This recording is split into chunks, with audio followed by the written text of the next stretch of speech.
इस वक्त रात के 8 बज रहे हैं और रॉड का बेटा किसी के बर्थडे में जा रहा है। दरअसल आज आलोक का बर्थडे है जो कि फैक्ट्री में हो रहा है और इसीलिए रॉड का बेटा फैक्ट्री ही जा रहा है। दरअसल आइसक्रीम मैन रॉड पहले ही फैक्ट्री जा चुका है क्योंकि उसे बर्थडे की तैयारी करनी थी। रॉड का बेटा फैक्ट्री जा ही रहा होता है तभी उसे कुछ दिखाई देता है। अरे ये क्या, यहाँ तो रेड क्रिमिनल को छोड़कर सारे क्रिमिनल रास्ते से जा रहे हैं। तभी रॉड का बेटा जिसका नाम चुन्नी है वो सारे क्रिमिनल को देखकर रुक जाता है। तभी येलो क्रिमिनल कहता है तुम किधर जा रहे हो बच्चे। तभी चुन्नी कहता है मैं कहीं भी जा रहा हूँ, उससे तुम्हें क्या, ज्यादा ओवर स्मार्ट बनने की कोशिश मत करो नहीं तो कूट दिए जाओगे। तभी ब्लू क्रिमिनल कहता है तुम और हम लोगों को कूटोगे। तभी चुन्नी कहता है हाँ तो इसमें कौन सी बड़ी बात है, मैंने तुम्हारे जैसे कितनों को कूटा है। शायद तुम लोगों को पता नहीं है कि मेरे पापा कौन है, तो मैं बता देता हूँ। मेरे पापा आइसक्रीम मैन रॉड हैं और हमारा एक फैक्ट्री भी है जिसमें तुम्हारे जैसे ना जाने कितने लोग झाड़ू पोछा का काम करते हैं। अगर तुम लोग झाड़ू पोछा करना चाहते हो तो मैं तुम लोग को भी अपने फैक्ट्री में रख सकता हूँ। तभी येलो क्रिमिनल कहता है अरे बच्चे तुम कहना क्या चाहते हो, हम लोग तुम्हारे फैक्ट्री में नौकर का काम करें। शायद तुम ये नहीं जानते कि हम लोग कौन हैं। हम लोग सारे क्रिमिनल हैं और क्रिमिनल से सारे लोग डरते हैं। ये बात तुम्हें पता होनी चाहिए। मुझे तो तुम पे काफी ज्यादा गुस्सा आ रहा है। अगर मेरे हाथ में कोई गन होता तो मैं तुम्हें हेडशॉट मार देता। वैसे भी तुम्हारा सर बहुत बड़ा है। येलो क्रिमिनल की बात सुनने के बाद चुन्नी मन ही मन खुश होने लगता है। तभी चुन्नी कहता है तुमसे अच्छा हेडशॉट मारने वाले मेरे पापा के दोस्त है। अरे मुझे बर्थडे में भी जाना है, तुम लोगों ने मेरा टाइम बर्बाद कर दिया, चलो हटो हटो मुझे जाने दो। ये सब बोलते बोलते चुन्नी वहाँ से जाने लग जाता है। चुन्नी को जाते हुए सारे क्रिमिनल्स देखते ही रह जाते हैं। सारे क्रिमिनल्स चुन्नी की बात को सीरियसली नहीं लेते हैं और बच्चा समझकर उसे छोड़ देते हैं। लेकिन चुन्नी की ये सब बातें कोई और भी सुन रहा होता है। अरे ये क्या, सामने से तो रेड क्रिमिनल आ रहा है और इसने ही सारी बातें सुन ली है। अरे ये क्या, रेड क्रिमिनल ने तो चुन्नी को लात से मार दिया और फिर ये सारे क्रिमिनल्स यहाँ से भागने लग गए।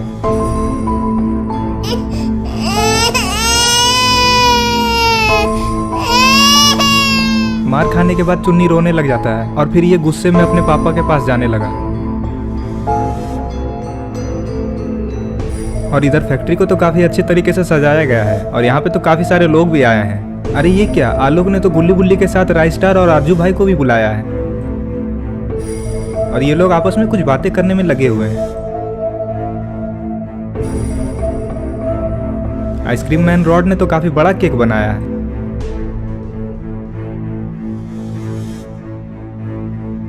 आरजू भाई आलोक से कहते हैं अरे सिमकांडी अब लेट क्यों कर रहे हो, जल्दी से केक काटो, मुझे गेम खेलने के लिए जाना है। तभी आलोक रॉड से कहता है अरे तुम्हारा बेटा कहाँ है, अभी तक वो आया क्यों नहीं, तुम्हें उसे अपने साथ ही लाना चाहिए था। तभी रॉड आलोक से कहता है मैंने उसे फोन कर दिया है, वो बस अभी आता ही होगा। रॉड ये सब कह ही रहा होता है तभी गुल्ली कहता है रॉड तुम्हारा बेटा आ गया। सारे लोग चुन्नी की तरफ देखने लग जाते हैं। अरे चुन्नी इतना उदास क्यों लग रहा है। सारे लोग चुन्नी को ऐसे देखकर काफी ज्यादा परेशान हो जाते हैं।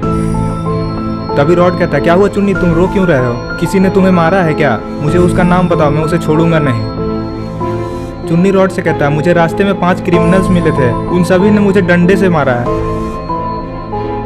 तभी रॉड कहता है किसकी इतनी हिम्मत जो मेरे बेटे को मारा है, तुम बस मुझे उन लोगों का नाम बताओ, मैं उन सभी को फ्रीज कर दूंगा। मैं उन 5 को इतना मारूंगा कि वो दोबारा तुम्हारी तरफ देखने की भी हिम्मत नहीं करेंगे। शायद वो लोग ये नहीं जानते कि मैं कैसा आदमी हूँ और मैं क्या क्या कर सकता हूँ। मैं एक एक को चुन चुन कर मारूंगा और तुम्हारा बदला लूंगा। रॉड की ये सब बातें सुनने के बाद आलोक चुन्नी से कहता है मुझे ये बताओ कि वो लोग दिखने में कैसे थे। तभी चुन्नी आलोक से कहता है वो 5 जोकर के जैसे दिख रहे थे और सारे के सारे मास्क पहने हुए थे। चुन्नी की ये बातें सुनने के बाद गुल्ली चुन्नी के पास चला जाता है और उसे हंसाने की कोशिश करता है। गुल्ली और चुन्नी की मस्ती देखकर आलोक को भी हंसी आ जाता है।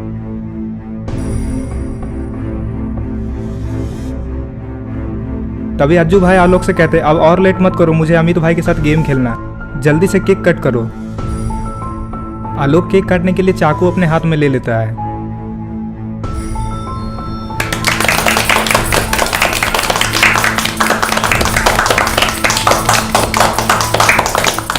अरे ये क्या, रॉड तो जमीन पे गिर गया। रॉड जमीन से उठते ही लड़ाई के मूड में आ जाता है। तभी बुल्ली रॉड से कहता है अरे रॉड ये तुम क्या कर रहे हो, तुम तो ठीक से खड़े भी नहीं रह सकते और 5 लोगों को मारने का बात करते हो। तभी रॉड बुल्ली से कहता है अरे मैं तो जानबूझकर गिरा था ताकि तुम लोग को हंसी आए, लेकिन तुम लोग तो हंसते ही नहीं हो, सिर्फ मेरा बेटा ही हंस रहा है। इतने में राइस्टार कहता है अभी तुम लोगों को डांस भी करना है, मैंने फैक्ट्री के अंदर डीजे भी लगवाया है, डांस करने के बाद ही मैं तुम लोगों को अपने अपने घर जाने दूंगा। और राइस्टार इशारा करते हुए सभी को बताता है कि देखो मैंने उधर डीजे को लगवाया है। ये बात सुनकर सारे लोग उस तरफ देखने लग जाते हैं। तभी इन लोगों को कुछ और भी दिखाई देता है। अरे ये क्या, ये तो सारे क्रिमिनल्स यहाँ पे आ चुके हैं। आखिर ये सारे क्रिमिनल्स यहाँ पे क्यों आए हैं? कहीं इन क्रिमिनल्स का इरादा लड़ाई झगड़ा करने का तो नहीं है? अगर ऐसा हुआ तो पता नहीं कौन जीतेगा। कहीं ये पांचों क्रिमिनल्स मिलकर इन लोगों को मार तो नहीं देंगे, या फिर ये लोग मिलकर क्रिमिनल्स को ही मार देंगे? आपको क्या लगता है इन क्रिमिनल्स को कौन मारेंगे? क्या इन क्रिमिनल्स को गुल्ली बुल्ली मारेंगे, या फिर इन क्रिमिनल्स को अज्जू भाई या राइस्टार मारेंगे? दोस्तों, अगर आपने अभी तक आलोक का बर्थडे पार्ट 1 नहीं देखा है तो पहले आप जाकर उसे देख लें, वरना ये स्टोरी आपको पूरी तरह से समझ में नहीं आएगी। पिछली वीडियो में आपने देखा था कि आलोक जैसे ही केक कट करता है वैसे ही वहाँ पे सारे क्रिमिनल्स आ जाते हैं। क्रिमिनल्स को देखकर सारे लोग काफ़ी ज़्यादा घबरा जाते हैं। सारे लोग ये सोचने में लग जाते हैं कि आखिर ये क्रिमिनल्स यहाँ पे किस लिए आए हैं। तभी चुन्नी रोने लग जाता है और इशारा करके बताता है कि यही लोग हैं जिसने मुझे मारा है। चुन्नी की ये बात सुनने के बाद रॉड क्रिमिनल से कहता है, तुम्हारी हिम्मत कैसे हुई यहाँ पे आने की, और तुमने मेरे बेटे को क्यों मारा? क्या तुम लोगों को मेरे हाथों मार खाना है? अगर मुझे गुस्सा आ गया तो मैं तुम सभी को फ्रीज कर दूंगा और तुम लोग फिर कुछ नहीं कर पाओगे। चुपचाप मेरे बेटे से माफी मांग लो, तब मैं तुम लोगों को छोड़ दूंगा और यहाँ से चले जाओ। तभी गुल्ली कहता है, हाँ हाँ रॉड सही कह रहा है, जल्दी से तुम लोग माफी मांग लो और यहाँ से चले जाओ। गुल्ली की ये बात सुनने के बाद अज्जू भाई कहते हैं, नहीं नहीं, ये लोग ऐसे नहीं जा सकते यहाँ से, इन लोगों को कुछ न कुछ सजा तो देना ही होगा। आखिर ये लोग अपने आप को समझते क्या है, एक छोटे से बच्चे को मार दिया, वो भी बिना मतलब के। इन लोगों को तो सजा मिलेगी और बराबर मिलेगी, लेकिन क्या सजा दूं यही मैं सोच रहा हूँ। और अज्जू भाई ये भी कहते हैं कि अगर इन लोगों को ऐसे ही छोड़ दिया जाए तो ये फिर किसी बच्चे को मारेंगे, और ये मुझे बिल्कुल भी पसंद नहीं है कि कोई बिना मतलब के ही किसी को मारे। और तभी अरे ये क्या, लगता है राइस्टार को काफी ज्यादा गुस्सा आ गया और वो इन क्रिमिनल से लड़ेंगे। ये देखकर चुन्नी काफी ज्यादा खुश हो जाता है और ताली बजाने लग जाता है। चुन्नी को ऐसा लग रहा है कि राइस्टार इन लोगों को काफी ज्यादा मारेंगे और चुन्नी का बदला लेंगे। राइस्टार फाइट करने के लिए जैसे तैयार होते तो सारे क्रिमिनल काफी ज्यादा खुश हो जाते हैं। इन लोगों को लगता है कि ये राइस्टार को हरा देंगे। तभी रेड क्रिमिनल कहता है, तुम लोग और हम लोगों को मारोगे, शायद तुम लोग को पता नहीं कि हम लोग कैसे आदमी हैं। हम लोग तुम्हारे जैसे कितनों को पटक पटक कर मारा है। रेड क्रिमिनल की ये बात सुनने के बाद अज्जू भाई को काफी ज्यादा गुस्सा आ जाता है और अज्जू भाई कहते हैं कि शायद तुम लोग को पता नहीं कि हम लोग कौन हैं। रेड क्रिमिनल कहता है कि हम लोग को ये जानने की जरूरत नहीं कि तुम लोग कौन हो, लेकिन मैं तुम लोगों से चैलेंज करता हूँ कि तुम लोग मेरे सामने नहीं टिक पाओगे। अगर तुम लोगों में दम है तो मुझसे लड़कर दिखाओ, मेरे सामने तुम लोग कोई भी नहीं टिक पाओगे। ये सब बातें सुनने के बाद राइस्टार को काफी ज्यादा गुस्सा आ जाता है और वो कहता है कि तुम लोग काफी ज्यादा बदतमीज हो। मुझे लगता है कि तुम लोग मेरे हाथों से बहुत बुरी तरह से पीटोगे। पहली बात तो ये कि तुम लोगों ने एक बच्चे को मारा है। तुम लोगों को तो इस बच्चे से माफी मांगना चाहिए था, लेकिन तुम लोग उल्टा बदतमीजी पे बदतमीजी किए जा रहे हो। तुम लोग बिल्कुल भी अच्छे आदमी नहीं हो। राइस्टार की ये सब बातें सुनने के बाद रॉड कहता है, ये लोग ऐसे नहीं मानने वाले, इन लोगों को तो सबक सिखाना ही पड़ेगा। रॉड की ये बातें सुनने के बाद येलो क्रिमिनल कहता है, हम लोग कुछ नहीं कह रहे तो इसका मतलब ये नहीं कि तुम कुछ भी कहोगे। तुम लोग सिर्फ बोलना ही जानते हो। अगर तुम लोगों में दम है तो मुझसे लड़कर दिखाओ। तुम लोग तो मुझसे भी नहीं लड़ पाओगे। हम लोग चाहे तो तुम सारे लोगों का हाथ पैर तोड़कर यहाँ पे ही रख दे। और वैसे भी ये इलाका हम लोगों का ही है। अगर तुम लोगों का पार्टी खत्म हो गया हो तो यहाँ से तुम लोग चले जाओ, इससे पहले कि हम लोग तुम लोगों को मार मार कर यहाँ से भगा दें। फिर ये मत कहना कि हम लोगों ने तुम्हें पहले बताया नहीं। क्रिमिनल की ये बातें सुनने के बाद अरे ये क्या,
अरे ये क्या, ये तो राइस्टार से माफी मांगने लगा।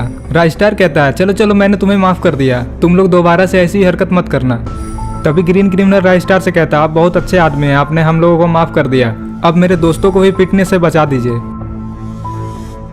ग्रीन क्रिमिनल की ये बातें सुनने के बाद राइस्टार ताली बजाकर सभी को रुकने को कहता है और राइस्टार ये भी कहता है कि अब छोड़ दो, अब और मत मारो, नहीं तो इन लोगों का जान ही निकल जाएगा। राजस्टार की ये बातें सुनने के बाद सारे लोग रुक जाते हैं और राजस्टार की तरफ देखने लग जाते हैं। तभी आलोक कहता है आज मेरा बर्थडे है, तुम लोग लड़ाई झगड़ा करने में लगे हुए हो, चलो मेरा बर्थडे सेलिब्रेट करो। तभी ग्रीन क्रिमिनल कहता है हाँ हम लोगों को भी आपका बर्थडे सेलिब्रेट करना है। मुझे तो किसी के बर्थडे में जाना काफी पसंद है, लेकिन कोई मुझे बुलाता ही नहीं है। तभी राजस्टार कहता है चलो सब मेरे पीछे आ जाओ। ये सुनते ही सारे लोग राजस्टार के पीछे पीछे जाने लग जाते हैं। पता नहीं राजस्टार इन लोगों को कहाँ ले जा रहा है।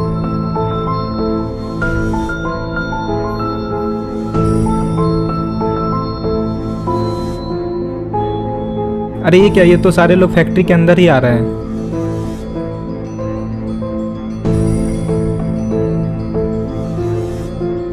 अरे ये क्या, यहाँ पे तो डीजे लगा हुआ है, लगता है ये लोग यहाँ पे डांस करने वाले हैं।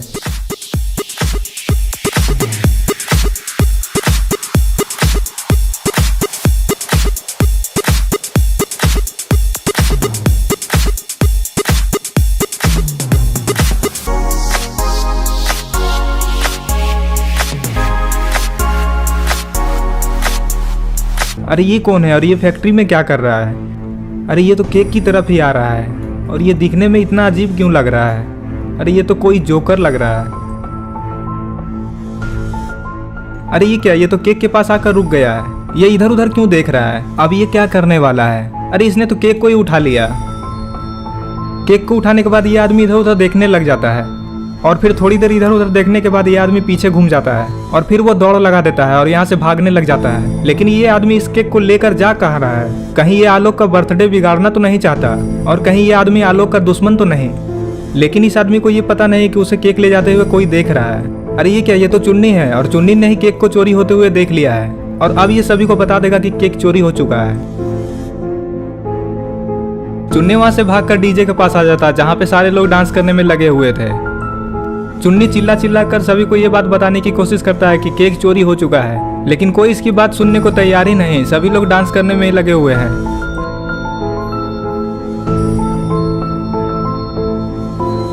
चुन्नी को भी डांस करना है, लेकिन चुन्नी अभी डांस नहीं कर सकता क्योंकि अभी इसे केक चोर के बारे में सभी को बताना है। तभी अरे ये क्या, चुन्नी कहाँ जा रहा है? अरे ये तो सीढ़ियों से चढ़कर ऊपर चला आया है, पता नहीं अब ये क्या करेगा।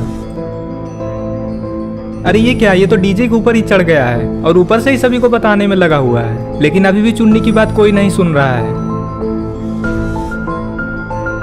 अब चुन्नी क्या करेगा, कैसे अपनी बात सभी को बताएगा? अब तो चुन्नी को इन लोगों पे गुस्सा भी आ रहा है। अरे ये क्या, चुन्नी ने तो छलांग लगा दिया और 2 लोगों को नीचे गिरा दिया। रॉड और अज्जू भाई जैसे जमीन पे गिरते हैं तो सारे लोग डांस करना बंद कर देते हैं और इन लोगों की तरफ भी देखने लग जाते हैं। चुन्नी इन दोनों को जमीन पे गिरा दिया, ये देखकर सारे लोग हंसने भी लग जाते हैं। अपने बेटे की ऐसी हरकत देखकर रॉड को भी हंसी आ जाती है। तभी रॉड और अज्जू भाई खड़े होते हैं। तभी रॉड चुन्नी से कहता है ये क्या तरीका है डांस करने का, तुम्हें तो डांस करना भी नहीं आता। रॉड की ये बातें सुनने के बाद चुन्नी को काफी ज्यादा गुस्सा आ जाता है और चुन्नी रॉड से कहता है आप लोग तो सिर्फ डांस करने में ही लगे हुए हैं, आप लोग को पता भी है कि बाहर क्या हुआ है, हमारा केक चोरी हो चुका है। अगर वो केक मुझे खाने को नहीं मिला तो मुझे गुस्सा आ जाएगा और मेरे गुस्से के बारे में तो आप लोग को पता ही है कि मेरा गुस्सा कितना खतरनाक है। एक बार तो मैंने अकेले ही 2 आदमी को उठाकर नाली में पटक दिया था। चुन्नी की बातें सुनने के बाद अज्जू भाई चुन्नी से कहते हो तो तुम डरा किसे रहे हो, तुम्हें अगर गुस्सा आ रहा है तो तुम उस केक चोर को पकड़ो। तभी चुन्नी कहता है मैं ये धमकी तो केक चोर को ही दे रहा हूँ, आप लोग मेरे पे गुस्सा क्यों हो रहे हैं? मैंने कब कहा कि आप लोग चोर हैं? तभी अज्जू भाई चुन्नी से कहते हैं जो हुआ सो हुआ, अब ये बताओ कि केक सचमुच चोरी हुआ है या तुम कोई मजाक कर रहे हो? रॉड चुन्नी से कहता है अगर तुम मजाक कर रहे हो तो मजाक करना बंद करो, क्योंकि ऐसा मजाक करना मुझे बिल्कुल भी पसंद नहीं है। और रॉड ये भी कहता है कि अगर तुमने केक को खा लिया है तो चुपचाप बता दो कि तुमने केक को खाया है, मैं तुम्हें कुछ नहीं करूंगा और मैं फैक्ट्री से दूसरा केक भी ले आऊंगा। ये उल्टे सीधे बहाने बनाना बंद करो, मुझे पता है कि तुम्हें केक बहुत पसंद है और तुमने ही केक को खा लिया होगा। रॉड की ये बातें सुनने के बाद चुन्नी कहता है मेरे से बड़ा तो केक ही था, तो मैं इतने बड़े केक को कैसे खा पाता? आपको अपने बेटे पे भी विश्वास नहीं है। चुन्नी की ये बातें सुनने के बाद बुल्ली रॉड से कहता है तुम्हें तो अपने बेटे पे भी भरोसा नहीं है, उसने कहा ना कि उसने केक को नहीं खाया है, वो तुमसे झूठ क्यों कहेगा? उसका तो इतना बड़ा आइसक्रीम और केक का फैक्ट्री है, तुम्हें उसकी बात माननी चाहिए और बाहर जाकर देखना चाहिए। हो सकता है कि वो चोर ज्यादा दूर नहीं गया होगा और हम लोग उसे पकड़ सकते हैं और उस चोर से हम लोग केक वापस भी छीन सकते हैं। बुल्ली की ये बातें सुनते ही चुन्नी, रॉड और अज्जू भाई दौड़ लगा देते हैं। लगता है ये लोग उस चोर को पकड़ ही लेंगे। इन तीनों को यहाँ से जाते हुए सारे लोग देख रहे होते हैं। थोड़ी देर में सारे लोग दौड़कर फैक्ट्री से बाहर जाने लग जाते हैं।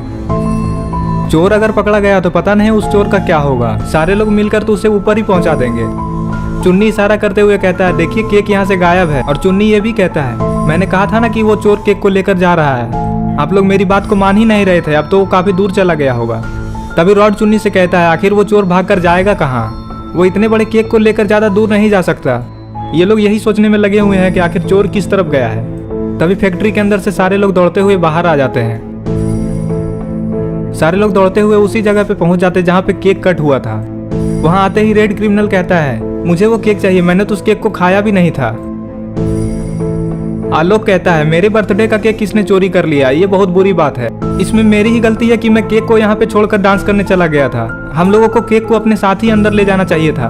मुझे तो ऐसा लगता है कि कोई जानबूझकर मेरा बर्थडे खराब करना चाहता है, ऐसा जो कोई भी कर रहा है मैं उसे नहीं छोड़ूंगा।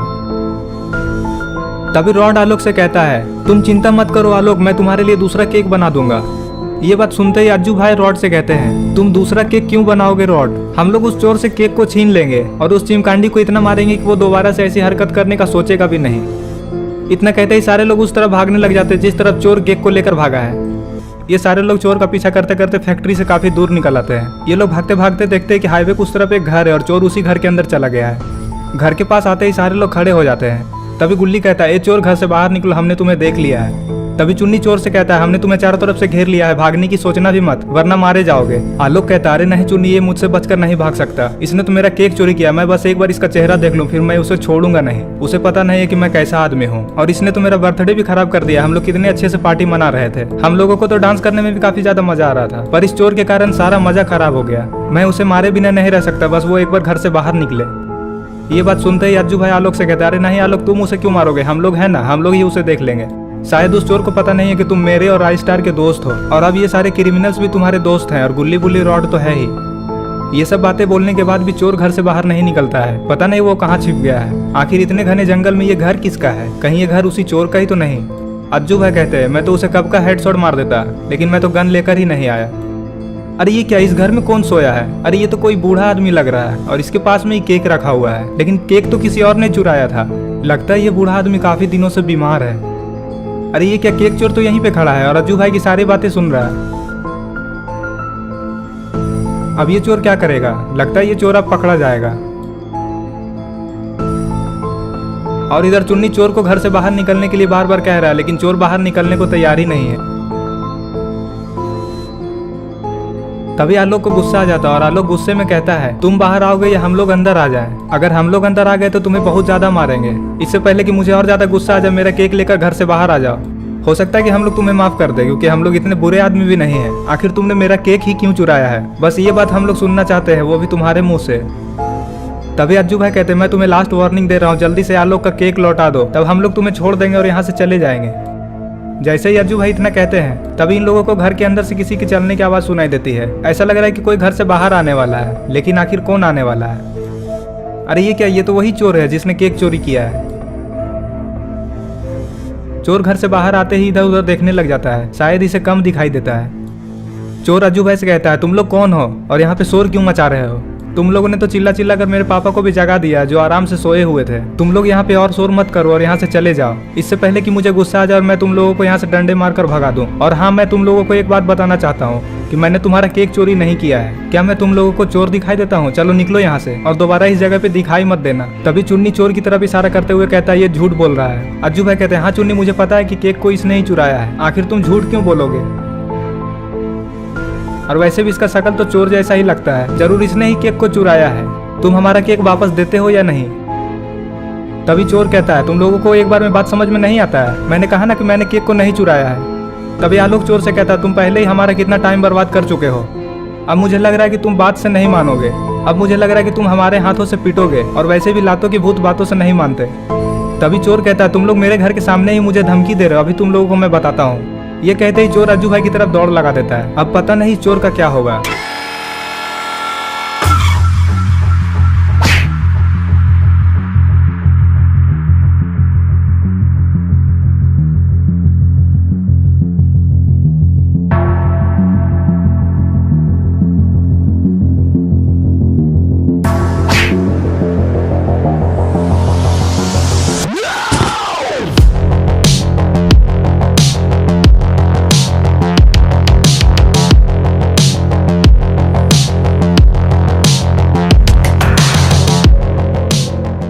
अरे ये तो वही आदमी है जो अंदर में सोया हुआ था। ये आदमी घर से बाहर आते ही अज्जू भाई से कहता है, तुम लोग कौन हो और मेरे बेटे को क्यों मार रहे हो?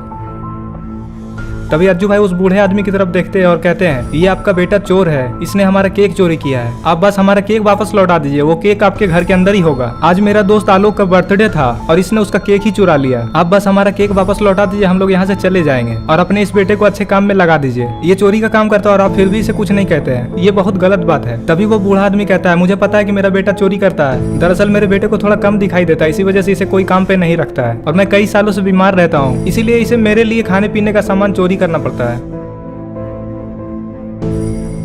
तभी अज्जू भाई कहते हैं, ये बात मुझे पता नहीं थी, अब आपको चिंता करने की कोई जरूरत नहीं है। अज्जू भाई की ये बातें सुनने के बाद वो बूढ़ा आदमी रोने लग जाता है और वो रोते हुए कहता है, आप लोग बहुत अच्छे आदमी हैं, आप लोगों का दिल बहुत बड़ा है, मुझे तो लगा था कि अगर आप लोगों को पता चलेगा कि मैं इसका पापा हूँ तो आप लोग मुझे भी मारेंगे। अब मैं अपने बेटे को चोरी करने से रोकूंगा, लेकिन आखिर ये काम भी क्या करेगा, इसे तो कोई काम देता भी नहीं है, आप लोग ही बताइए किसके लिए मैं क्या करूँ। तभी वो चोर अज्जू भाई से कहता है, आप लोग ही मुझे कोई काम बता दीजिए जिससे कि मैं पैसे कमाकर अपने पापा का देखभाल कर सकूं। सारे लोग इसकी बात सुनकर कुछ सोच ही रहे थे कि तभी चुन्नी कहता है, तुम्हारे लिए मेरे पास एक काम है, क्यों ना तुम हमारी फैक्ट्री में ही काम कर लो, अच्छे खासे पैसे भी मिलेंगे। चुन्नी की बात सुनने के बाद रॉड कहता है, हाँ, मैं तुम्हें अपनी फैक्ट्री में काम दे दूंगा और महीने के 10,000 रुपए भी दूंगा, साथ ही साथ केक और आइसक्रीम भी फ्री में ले सकते हो।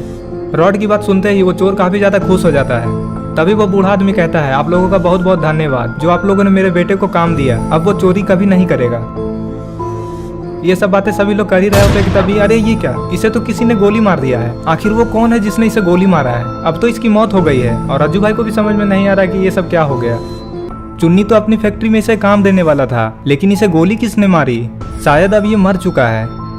ये सब देखने के बाद सारे लोग काफी ज्यादा घबरा जाते हैं, किसी को भी ये समझ में नहीं आ रहा था कि आखिर इसे गोली किसने मारी।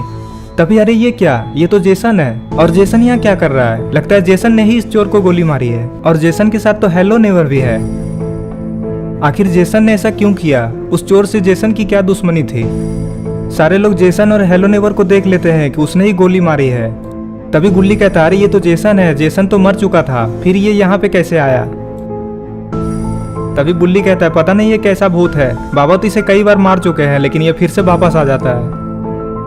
बुल्ली की ये बात सुनकर रेड क्रिमिनल कहता है, लेकिन इस बेचारे को उसने गोली क्यों मारी, आखिर इसने क्या बिगाड़ा था उसका। इतना सुनते ही अज्जू भाई को गुस्सा आ जाता है और वो जेसन की तरफ दौड़ लगा देते हैं। लगता है अब जेसन अज्जू भाई के हाथों बुरी तरह पिटेगा।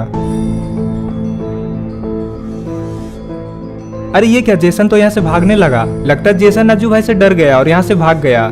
जेसन तो चालाक निकला और अज्जू भाई के हाथों पिटने से बच गया, लेकिन पता नहीं कब तक बचेगा। जेसन बचकर निकल गया, इस बात से अज्जू भाई को काफी ज्यादा गुस्सा भी आ रहा है। रॉड अज्जू भाई से कहता है, हम लोग जेसन का पता लगा लेंगे कि वो कहाँ पे रहता है। तभी आलोक अज्जू भाई से कहता है कि मुझे तो लगता है कि वो आपको मारने के लिए आया था, कोई आपका दुश्मन है जिसने उसे सुपारी दी होगी आपको गोली मारने की, लेकिन उसका निशाना चूक गया और आपको लगने वाली गोली उस चोर को लग गई। आपके ऊपर तो एक बार पहले भी हमला हो चुका है, लेकिन अभी तक ये पता नहीं चला है कि आपका दुश्मन कौन है। एक बार मुझे अगर पता चल गया कि वो कौन है तो मैं उसे छोड़ूंगा नहीं। तभी अज्जू भाई आलोक से कहते हैं, मुझे भी पता नहीं है कि मेरा दुश्मन कौन है और कौन मेरे पीछे पड़ा हुआ है। अगर एक बार मुझे पता चल गया कि वो कौन है तो मैं उस चीमकांडी को छोड़ूंगा नहीं, मैं उन सभी को उल्टा लटका कर डंडे से मारूंगा। आखिर उसे मुझे मारना ही है तो मेरे सामने क्यों नहीं आ जाता, क्यों अपने चेले चपाटे को मुझे मारने के लिए भेजता है। अगर उसमें दम है तो वो मेरे सामने आए और मुझसे लड़े, मैं भी तो देखूं कि वो कौन है। अरे चुन्नी यहाँ पर बैठकर क्या करने में लगा हुआ है, शायद इसे कुछ पता चला है। चुन्नी खड़े होकर सभी से कहता है, अभी मैंने देखा कि इसका दिल धड़क रहा है, ये अभी भी जिंदा है और ये हिल भी रहा है, हम लोग इसे अभी भी बचा सकते हैं। चुन्नी की ये बातें सुनने के बाद अज्जू भाई गुस्से में सभी से कहते हैं, तो तुम लोग खड़े होकर तमाशा क्या देख रहे हो, जल्दी से कोई एम्बुलेंस को कॉल करो और जल्दी से जल्दी उसे आने को कहो। उसे कहो कि यहाँ पे किसी को गोली लगा है, जितनी जल्दी से जल्दी हो सके कोई भी गाड़ी लेकर यहाँ पे पहुंचे। चुन्नी कहता है, हाँ जल्दी से कॉल करो, हम लोग ज्यादा इंतजार नहीं कर सकते, पता नहीं ये कब तक बचेगा, हम लोग को जल्द से जल्द इसे हॉस्पिटल पहुंचाना होगा, इसका खून तो बहता ही जा रहा है। और चुन्नी ये भी कहता है कि हम लोग तो इसे उठाकर भी नहीं ले जा सकते, क्योंकि हॉस्पिटल यहाँ से काफी ज्यादा दूर है, अगर इसे कंधे पर उठाकर लेकर गए तो जाने में ही 1 घंटा से ऊपर का टाइम लगेगा, अब तो एम्बुलेंस आने का ही इंतजार करना होगा। तभी राइस्टार अपना मोबाइल निकालता है और एम्बुलेंस को कॉल करने लग जाता है।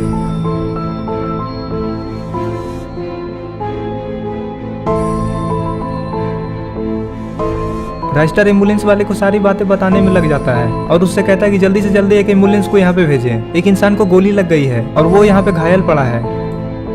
और राइस्टर ये भी कहता है कि अगर आपने एम्बुलेंस भेजने में देर की तो इस आदमी की जान चली जाएगी।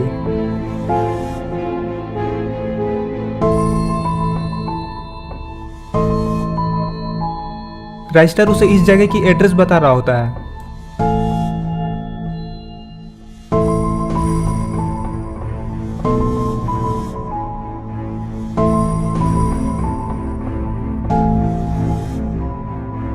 अरे ये क्या, लगता है कोई गाड़ी इस तरफ ही आ रहा है। क्या ये गाड़ी वाले इन लोगों की मदद करेंगे?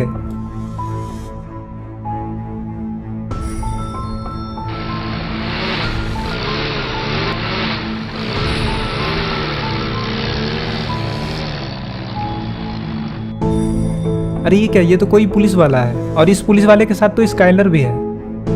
पुलिस वाले ने जैसे ही देखा कि यहाँ पे कोई घायल पड़ा है, पुलिस वाला इन लोगों पे ही शक करने लगता है। थोड़ी देर उधर देखने के बाद जीप से नीचे उतर जाता है और इन लोगों से कहने लगता है कि ये सब क्या हो रहा है यहाँ पे, तुम लोग यहाँ पे क्या कर रहे हो और ये आदमी कौन पड़ा है यहाँ पे।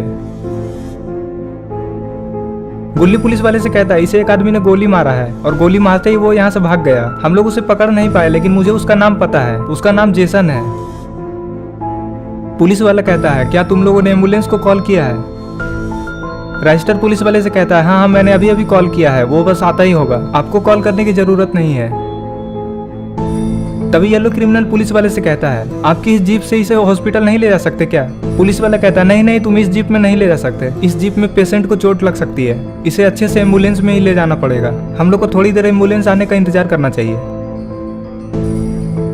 अज्जू भाई दूर खड़े ये सारी बातें सुन रहे होते हैं। अज्जू भाई वहां से भागकर पुलिस वाले के पास आकर खड़े हो जाते हैं। अज्जू भाई कहते हैं अरे स्काइलर तुम पुलिस वाले के साथ क्या कर रहे हो और इतने दिनों से कहाँ थे, कहीं तुम पुलिस वाले तो नहीं बन गए? स्काइलर अज्जू भाई से कहता है अरे नहीं मैं पुलिस वाला नहीं बनना, ये तो मेरे अंकल हैं और मैं अंकल के साथ उनके घर ही जा रहा था। ये बोलते ही एम्बुलेंस की आवाज आने लग जाती है, लगता है इनका एम्बुलेंस आ चुका है। लेकिन सारे लोग ये देखकर हैरान हो जाते हैं कि एम्बुलेंस का ड्राइवर तो जोकर है। एम्बुलेंस के ड्राइवर को देखते ही रॉड कहता है अरे ये तो जेसन का आदमी है और ये तो जेसन के लिए ही काम करता है, कहीं इसे जेसन नहीं तो नहीं भेजा। रॉड की ये बातें सुनने के बाद राइस्टर ड्राइवर से कहता है ये मैं क्या सुन रहा हूँ, अगर तुम जेसन के आदमी हो तो जरूर तुम्हें जेसन नहीं भेजा होगा, अगर ये बात सच है तो मैं तुम्हें छोड़ूंगा नहीं, और अगर तुम यहाँ से भागने की सोच रहे हो तो ये बिल्कुल गलत सोच रहे हो, क्योंकि हम लोग तुम्हें यहाँ से भागने ही नहीं देंगे, क्योंकि तुम्हारे मालिक ने एक बहुत बड़ी गलती की है, एक इंसान को उसने गोली मारी है। राइस्टार की ये बातें सुनने के बाद ड्राइवर कहता है अरे मैं जेसन का आदमी नहीं हूँ, मुझे किसी ने भेजा भी नहीं है, मुझे तो आप लोगों ने ही कॉल करके यहाँ पे बुलाया है। और हाँ मैं ये बात भी आप लोगों को बताना चाहता हूँ कि मैं पहले जेसन के लिए ही काम करता था, लेकिन जिस दिन मुझे पता चला कि जेसन अच्छा आदमी नहीं है और वो मुझसे उल्टे सीधे काम करवाता है तो मैंने उस दिन से ही उसका काम करना छोड़ दिया और अब मैं एम्बुलेंस का ड्राइवर बन गया और अब मेरा काम लोगों की जान बचाना है। तभी पुलिस वाला जोकर से कहता है हम लोग कैसे विश्वास कर ले कि तुम अब जेसन के लिए काम नहीं करते हो। तभी जोकर कहता है आप लोग को मेरी बात पे विश्वास करना ही होगा, क्योंकि मैंने उसका काम करना कब का बंद कर दिया है। ये सारी बातें सुनने के बाद अज्जू भाई कहते हैं अरे अभी हमारे पास ये सब बातें करने का टाइम नहीं है, हमें जल्दी से जल्दी इसे हॉस्पिटल ले जाना चाहिए। और फिर अज्जू भाई सारे लोगों से ये भी कहते हैं कि अरे डरने की कोई बात नहीं है, हम लोग रेड क्रिमिनल को भी इसके साथ हॉस्पिटल भेज देते हैं, ये अकेले ही 10 के बराबर है। तभी रेड क्रिमिनल कहता है हाँ मैं तो जाने के लिए तैयार हूँ, और वैसे भी हॉस्पिटल में मेरे पहचान वाले काफी सारे लोग हैं, मेरे जाने से इसका ट्रीटमेंट भी जल्दी हो जाएगा। पर्पल क्रिमिनल ड्राइवर से पूछता है तुम कितने लोगों को ले जा सकते हो? तभी ड्राइवर कहता है मैं तो काफी सारे लोगों को अपने एम्बुलेंस में ले जा सकता हूँ, आप लोग बस ये बताओ कि कौन कौन मेरे साथ एम्बुलेंस में जाएगा, जो भी मेरे साथ जाएगा मेरी हेल्प करो, इससे पहले कि इसकी मौत हो जाए। इतना कहते ही ड्राइवर उस घायल आदमी की तरफ दौड़ लगा देता है। सारे लोग ये सोचने में लगे हुए थे कि कौन कौन उसके साथ हॉस्पिटल जाएगा। तभी अज्जू भाई रेड क्रिमिनल की तरफ देखते हैं और कहते हैं जाओ इसकी मदद करो और इसे संभाल कर हॉस्पिटल ले जाना, और उसके पापा को भी अपने साथ हॉस्पिटल ले जाओ। रेड क्रिमिनल कहता है हाँ मैं उसे संभाल कर ही ले जाऊंगा, और मैं अपने साथ चुन्नी को भी ले जाना चाहता हूँ, वो मेरे साथ रहेगा तो मेरा भी मन लगा रहेगा। अज्जू भाई कहते हैं ठीक है तुम उसे ले जा सकते हो, लेकिन उसका ख्याल रखना। और अज्जू भाई ये भी कहते हैं तुम्हारे जाते ही हम लोग जेसन को ढूंढने के लिए जाएंगे, अब और ज्यादा लेट मत करो, जल्दी जाओ। ये सुनते ही रेड क्रिमिनल ड्राइवर की हेल्प करने के लिए जाने लगता है। अरे ये क्या, ड्राइवर तो उस चोर के पिता को समझाने में लगा हुआ है। और इधर अज्जू भाई पुलिस वाले से कहते हैं आप और अपने पुलिस वाले को बुला लीजिए और एक जीप भी मंगवा लीजिए, हम लोग साथ में जेसन को ढूंढने के लिए जाएंगे, हमारे साथ और भी पुलिस वाले जाएंगे तो हम लोग जेसन को आसानी से पकड़ लेंगे। पुलिस वाला कहता है हाँ हाँ मैं अपने दोस्त को कॉल करके बुला लेता हूँ और उसे कह देता हूँ कि एक जीप भी अपने साथ लेकर आए, फिर हम लोग साथ में जेसन को पकड़ने के लिए चलेंगे। अरे ये लोग तो एम्बुलेंस में बैठ गए। ये सुनते ही अज्जू भाई पीछे घूम कर देखते हैं, अरे ये क्या एम्बुलेंस में तो सारे लोग बैठ चुके हैं और एम्बुलेंस जाने भी लगा। अरे ये क्या पीछे तो रेड क्रिमिनल बैठ कर जा रहा है। एम्बुलेंस तो काफी तेजी से यहाँ से चली गई। इधर सारे लोग एम्बुलेंस को जाते हुए देख रहे हैं और सारे लोग अपने मन में यही सोच रहे हैं कि वो जल्दी से जल्दी ठीक हो जाए। इन लोगों को जेसन के ऊपर काफी ज्यादा गुस्सा भी आ रहा है। इधर ये लोग हॉस्पिटल जा ही रहे होते हैं, तभी ड्राइवर चुन्नी को अजीब तरह से देखता है और तभी चुन्नी को शक होता है कि कुछ तो गड़बड़ है, लेकिन चुन्नी अभी कुछ कर भी नहीं सकता। चुन्नी को चुपचाप इसके साथ जाना ही होगा। इधर अरे ये क्या, ये कौन है और ये रोड के बीच में खड़े होकर क्या कर रहा है? ये इधर उधर देखने में क्यों लगा हुआ है? अरे ये क्या, एम्बुलेंस तो इसी रास्ते से जा रही है। अरे ये पेड़ के पीछे क्यों छुप रहा है और ये अपने फेस पे मास्क क्यों लगाया हुआ है?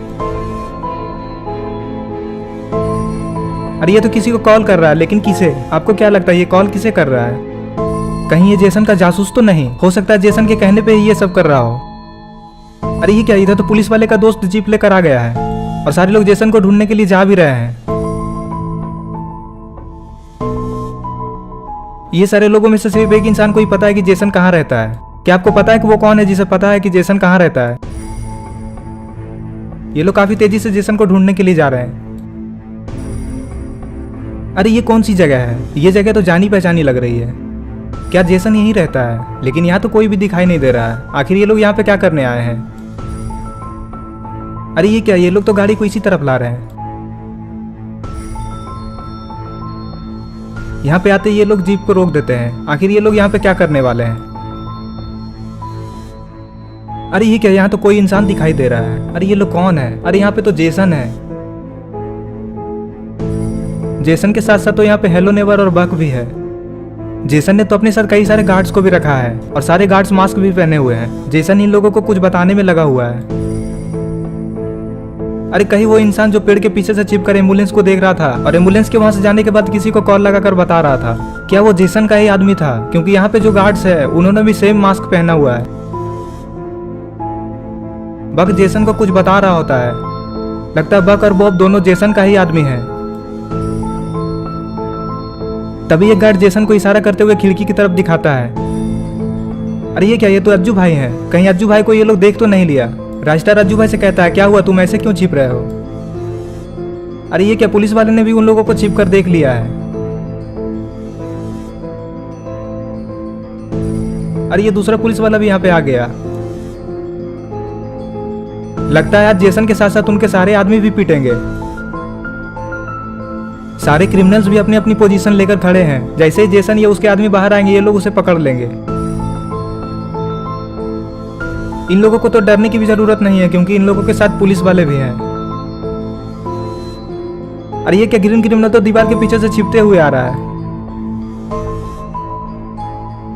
अरे इसने क्या कर दिया? यहाँ पे खड़े होने की क्या जरूरत थी? जेसन के गार्ड ने तो ग्रीन क्रिमिनल को देख लिया है। अब ये जाकर जेसन को बता देगा। अगर जेसन को ये पता चल गया तो जेसन अलर्ट हो जाएगा और फिर अज्जू भाई, राजस्टार, गुल्ली बुल्ली और सारे क्रिमिनल्स भी पकड़े जाएंगे। अरे ये क्या, गुल्ली बुल्ली तो खिड़की से झांक रहे हैं, लेकिन गुल्ली बुल्ली को अभी किसी ने नहीं देखा है। इधर दरवाजे के बाहर तो पुलिस वाले और आलोक खड़े हैं जो इन लोगों की सारी बातें सुन रहे हैं। अरे ये जेसन पीछे क्यों मुड़ा? अरे यहाँ पे तो वो गार्ड आ चुका है जो ऊपर खड़ा था। अरे ये तो जेसन को बता रहा है कि उसने बाहर किसी इंसान को देखा है। अब जेसन क्या करेगा? गार्ड की ये बातें सुनने के बाद जेसन खुश हो जाता है और जोर जोर से हंसने लगता है। जेसन को हंसता देख हेलो नेवर भी हंसने लग जाता है और उसके साथ साथ सारे गार्ड्स भी हंसने लग जाते हैं। आखिर ये लोग हंस क्यों रहे हैं? तभी जेसन अपने गार्ड से कहता है, मुझे पता था कि वो लोग यहाँ जरूर आएंगे। आखिर वो लोग मेरे जाल में फंस ही गए। जेसन अपने लोगों से बात करने में लगा हुआ है, लेकिन उसे पता नहीं कि क्लॉक टावर को चारों तरफ से घेर लिया गया है। जेसन को ऐसा लग रहा है कि अज्जू भाई ने अपने साथ 2-4 लोगों को ही लेकर आया होगा, लेकिन उसे पता नहीं कि अज्जू भाई ने तो अपने साथ पुलिस वाले को भी लेकर आया है, जो कि जेसन के साथ साथ उसके सारे गार्ड्स को भी जेल में भर देंगे। तभी अरे ये क्या, तभी उनमें से एक पुलिस वाला कहता है, तुम लोग चुपचाप बाहर निकलो, हम लोगों ने तुम्हें चारों तरफ से घेर लिया है और भागने की तो सोचना भी मत। पुलिस वाले की ये बातें सुनने के बाद सारे लोग घूमकर देखते हैं। अरे ये क्या, यहाँ पे पुलिस वाला कैसे आ गया?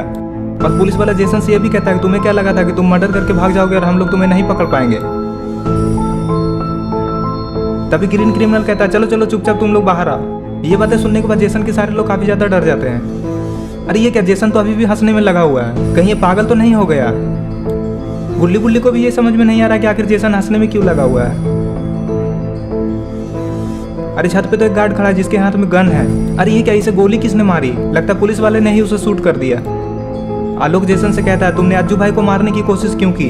अज्जू भाई से तुम्हारी क्या दुश्मनी है? अगर तुम अज्जू भाई के दुश्मन हो तो मैं तुम्हें इतना मारूंगा कि तुम अपने आप को भी आईने में नहीं पहचान पाओगे। हम लोग अच्छे से जानते हैं कि अज्जू भाई कैसे आदमी हैं। वो बिना मतलब किसी को भी नहीं मारते। तुम्हें शायद ये पता नहीं कि हम लोग अज्जू भाई के बचपन के दोस्त हैं और अज्जू भाई को मुसीबत में हम लोग नहीं देख सकते। तभी जेसन आलोक से कहता है मैं तुम्हें क्यों बताऊं कि मेरी दुश्मनी अज्जू भाई से क्यों है? मैं तुम लोगों को नहीं बता सकता। अरे ये क्या, अज्जू भाई तो छलांग लगाकर खिड़की के अंदर चले गए और इधर राइस्टार एक गार्ड से निपटने में लगा हुआ है। अरे इसे तो एक ही किक में चक्कर आ गया। लगता है राइस्टार काफी ज्यादा गुस्से में है। इन लोगों का तो आज बचना मुश्किल है। अरे इधर तो स्काइलर अकेले ही 2 लोगों से लड़ने में लगा हुआ है। लगता है एक का तो काम तमाम हो चुका है। अरे इतने सारे गार्ड्स कहां से आ गए? अरे ये लोग तो क्लॉक टावर के नीचे छिपे हुए थे।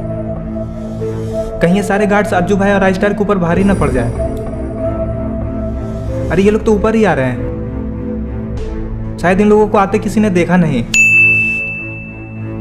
अरे ये क्या, इन लोगों ने तो पुलिस वाले को भी चारों तरफ से घेर लिया है। क्या ये 2 पुलिस वाले सारे लोगों को पकड़ पाएंगे? अरे ये क्या, जेसन को धक्का किसने दिया?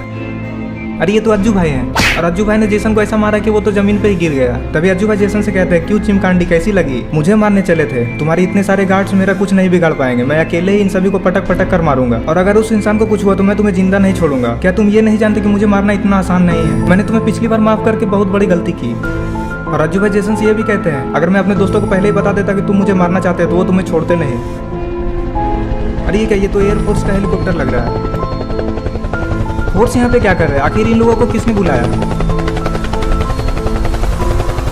हेलीकॉप्टर की आवाज सुनकर सारे लोग ऊपर देखने लग जाते हैं।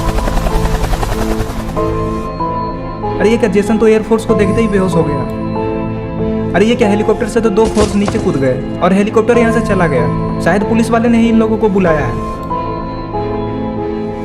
एक फोर्स कहता है कोई भी अपनी जगह से नहीं हिलेगा। तभी दूसरा फोर्स वाला कहता है तुम लोग अब जेल में चक्की पीसने के लिए तैयार रहो। तुम इस बार जेल तोड़कर नहीं भाग पाओगे क्योंकि इस बार हम लोग तुम्हें अंडरग्राउंड में रखेंगे। अब चलो, हमारा ट्रक तुम लोगों का इंतजार कर रहा है। अरे ये क्या, सारे लोग तो गाड़ी में बैठ चुके हैं और यहाँ से जाने के लिए तैयार हैं। अरे ये क्या, आर्मी वाले तो एक ट्रक लेकर आ गए हैं जिसमें जेसन और उसके सारे आदमी को जेल लेकर जाया जा रहा है। अरे ये क्या, दोनों एयरफोर्स तो ट्रक पे ही खड़े हैं। शायद ये फोर्स वाले इन लोगों को जेल पहुंचाकर ही वापस जाएंगे। दोनों फोर्स इन लोगों के साथ इसीलिए जा रहे ताकि ये लोग ट्रक से कूद कर भाग ना पाए। तो दोस्तों ये स्टोरी यहीं पे खत्म होती है। अगर आपको ये वीडियो पसंद आई है तो इस वीडियो को लाइक करें, चैनल को सब्सक्राइब करके ऑल नोटिफिकेशन को ऑन कर दें और आप मुझे कमेंट में ये बताएं कि आगे की स्टोरी किस टॉपिक पे बनाई जाए। और ये रहे पिछले वीडियो के कमेंट्स। अगर आपका नाम इसमें नहीं आया तो आप इस वीडियो के नीचे जाकर कमेंट कर दें।